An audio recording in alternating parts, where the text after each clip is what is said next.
Halo guys, bersama Dokter Ulwan. Jadi pinter. Oke, kali ini Dokter Ulwan akan membahas tentang pneumonia anak ya guys. Dimana kita langsung diambil dari sumbernya, yaitu buku PPM IDAI.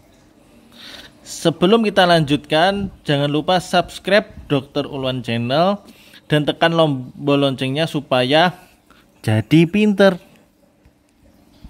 Oke.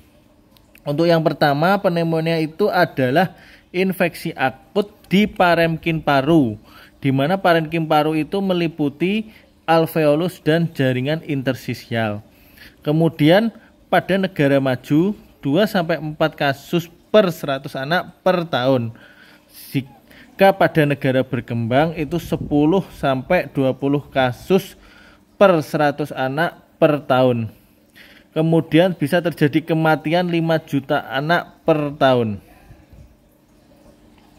Untuk klasifikasinya kita ambil dari WHO ya guys. Jika bayi kurang dari 2 bulan, itu ada 2 klasifikasi, berat dan sangat berat. Untuk berat itu terjadi nafas cepat atau retraksi berat. Kemudian jika sangat berat itu tidak mau menetek, kejang, letargis, demam atau hipotermi, bradypnea dan pernafasan irreguler. Untuk anak usia 2 bulan sampai 5 tahun itu terjadi 3 klasifikasi, yaitu ringan, berat ataupun sangat berat. Untuk ringan itu hanya terjadi nafas cepat, yaitu lebih dari 60 jika kurang dari 1 tahun dan lebih dari 50 jika lebih dari 1 tahun. Kemudian untuk pneumonia berat itu terjadi retraksi dinding dada, nanti saya lihatkan videonya ya. Kalau sangat berat jelas dia sampai tidak bisa minum, kejang, letargis maupun malnutrisi. Untuk etiologi penyebabnya yang paling sering adalah Streptococcus pneumonia ya guys. Namun pada usia anak kurang dari 3 tahun bisa disebabkan oleh RSV atau respiratory syncytial virus. Kalau anak lebih muda lagi bisa disebabkan adenovirus, parainfluenza virus, dan influenza virus. Pada anak di atas 10 tahun bisa disebabkan oleh Mycoplasma pneumoniae dan Chlamydia pneumoniae. Untuk Streptococcus pneumoniae dan Staphylococcus epidermidis itu paling sering pada usia 2-59 bulan. Oke, untuk faktor resikonya sendiri yang pertama adalah defek anatomi bawaan, kemudian defisit imunologi, polusi, GERD, aspirasi, gizi buruk, berat badan lahir rendah, tidak mendapatkan ASI, imunisasi tidak lengkap, dan serumah atau tidur dengan orang menderita batuk. Intinya berhubungan dengan penurunan daya tahan tubuh dan infeksi. Kemudian untuk anamnesisnya, gejala pertama adalah batuk awalnya kering, kemudian menjadi produktif, biasanya dengan dahak purulen bahkan bisa sampai berdarah. Kemudian terjadi sesak napas, demam, kesulitan makan dan minum jika sampai sangat berat, tampak lemah, dan apakah ada serangan pertama atau berulang. Itu untuk membedakan dengan asma. Kemudian untuk pemeriksaan fisik, penilaian keadaan umum, respirasi dan nadi harus dilakukan pada saat awal pemeriksaan sebelum anak itu rewel. Kemudian penilaian keadaan umum bisa meliputi kesadaran dan kemampuan makan atau minum. Kemudian untuk respirasinya sendiri, apakah ada tachypnea, di mana jika kurang dari 1 tahun itu lebih dari 60 kali per menit, lebih dari 1 tahun 50 kali per menit. Kemudian ada retraksi subkostal, batuk, kemudian krepitasi dan penurunan suara paru.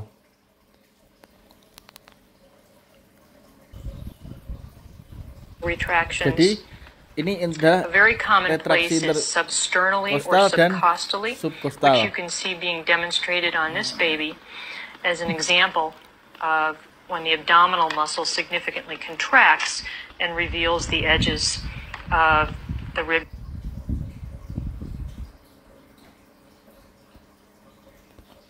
Jadi seperti itu. Kemudian lanjut ada demam dan sianosis. Kemudian pada bayi muda biasanya enggak khas, hanya terdapat gejala pernapasan tidak teratur dan hipopnea. Untuk pemeriksaan radiologi, ronsen itu tidak mengidentifikasi agen penyebab ya. Kemudian pemeriksaan ronsen tidak direkomendasikan pada anak ISPA ringan ataupun tanpa komplikasi.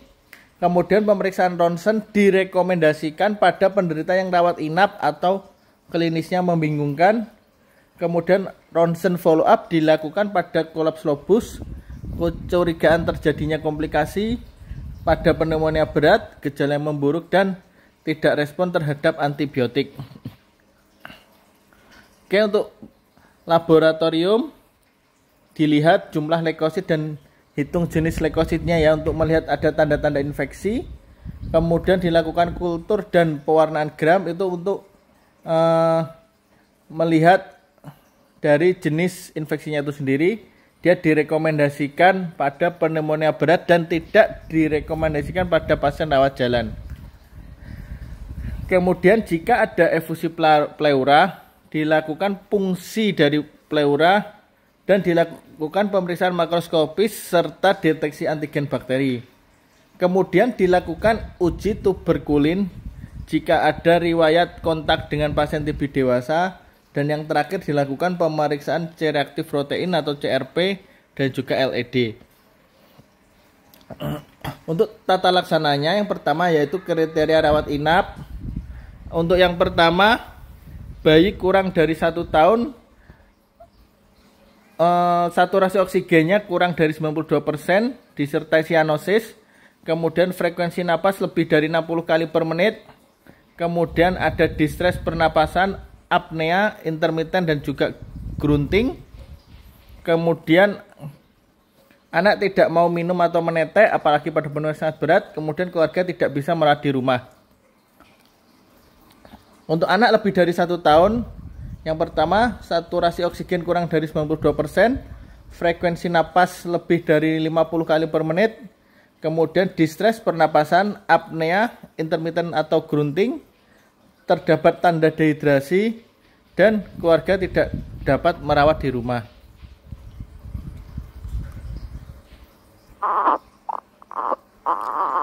Jadi grunting itu seperti ini ya guys ya. Itu namanya grunting. Kemudian ini adalah rocking motion of the chest and abdomen. Oke, lanjut untuk tata laksana umum.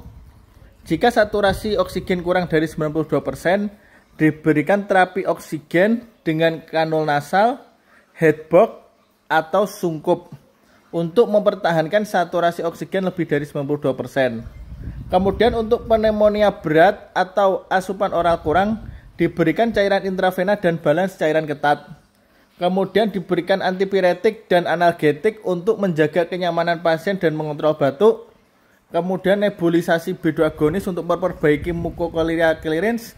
Dan juga pasien yang diberikan oksigen diobservasi tiap 4 jam.